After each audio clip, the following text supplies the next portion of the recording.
எடுத்துக்கோங்க. அதில் 1 கப்பு நான் கோதுமை மாவு எடுத்திருக்கேன். உங்களுக்கு எவ்வளோ அளவோ அது மாதிரி எடுத்துக்கோங்க. அதான் கூட 2 கப்பு, அதாவது 2 ஸ்பூன் ரவை போட்டுக்கோங்க. 2 ஸ்பூன் அரிசி மாவு.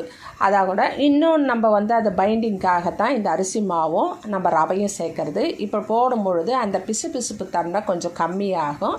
இந்த தோசை செய்யும் போது அது கொஞ்சம் கிரிப்ஸ்பாக அது மொறுமொறுன்னு வரும். அதனால் நீங்கள் ரவையும் அரிசி மாவும் ஒரு 2 ஸ்பூன், நான் 1 கப்பு கோதுமை மாவுக்கு சேர்த்துருக்கேன். நீங்கள் 2 கப்பு கோதுமை மாவு சேர்த்திங்கன்னா இதனுடைய அளவை கூட்டிக்கோங்க. கூட்டி அது மொத்தத்தையும் நல்லா கரைச்சி ஒரு அரை மணி நேரம் அப்படியே தட்டு போட்டு மூடி வச்சுருங்க. வச்சுட்டு இதுக்கு ஒரு நல்ல தொட்டுக்க காரமான ஒரு சிகப்பு சட்னி செய்யணும். இது ரொம்ப சுவையாக இருக்கும்.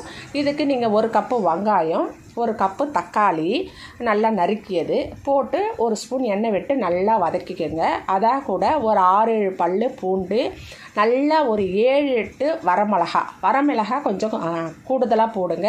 காரம் கொஞ்சம் தூக்கலாக இருந்தால் இந்த தோசைக்கு ரொம்ப சுவையாக இருக்கும். அதனால் வெங்காயம், தக்காளி, பூண்டு, வரமிளகா எல்லாத்தையும் போட்டு நல்லா வதங்கணும். நல்லா வதங்குற மாதிரி நீங்கள் சிம்மிலே வச்சு ஒரு 5 நிமிஷம் நல்லா வதக்கிங்க. வதக்கி அது சூடு ஆறினவுடனே நீங்கள் அதை அரைச்சிக்கோங்க. அது சட்னிக்கு. அது ஆறுறதுக்குள்ளே இன்னொரு மிக்ஸி ஜார் எடுத்துக்கோங்க. அதில் 3 பல் நீங்கள் தோலோடு சேர்த்த பூண்டையும் வரமிளகாயும் அதான் கூட சீரகத்தையும் சேர்த்து நல்லா கொரன்னு அரைச்சிக்குங்க. அரைச்சிக்கிட்டு நீங்கள் இப்போ நீங்கள் ஒரு தாளிப்பு பண்ணணும். எப்போது நம்ம அந்த கரைச்ச மாவில் போடுறதுக்கு வாணலி வச்சு ஒரு எண்ணெய் ஒரு 1/2 ஸ்பூன் விட்டு, கடுகு 1/2 ஸ்பூன், உளுத்தம்பருப்பு 1 ஸ்பூன், வெங்காயம் 1 கப்பு அதை நல்லா போட்டு வதக்கிங்க. வதக்கிக்கின்னு இதாக கூட நீங்கள் எந்த வெஜிடபிள் வேணால் சேர்க்கலாம். கேரட்டு, பீட்ரூட்டு, கோஸு, குடமிளகா, எந்த காய் இல்லை கீரை, உங்களுக்கு பிடிச்ச கீரை எது வேணாலும் பரவாயில்ல. அதை இன்னும் 1 கப்பு அதாக கூட சேர்த்துக்கோங்க. எந்த வெஜிடபிள்னாலும் பரவாயில்ல. நான் இப்போ கோஸ் சேர்த்துருக்கேன்.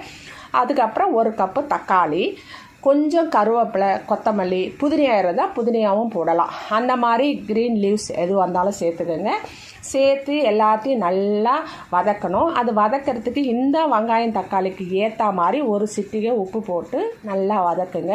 வதக்கி எடுத்துட்டு இதை நம்ம கரைச்சி வச்சோம் இல்லைங்களா மாவு, அந்த மாவில் கொட்டி நல்லா கலந்துக்குன்னு நம்ம ஏற்கனவே அரைச்ச அந்த காரம், அந்த பூண்டு, வரமிளகா அரைச்சதை அதையும் போட்டு நல்லா கலந்துருங்க.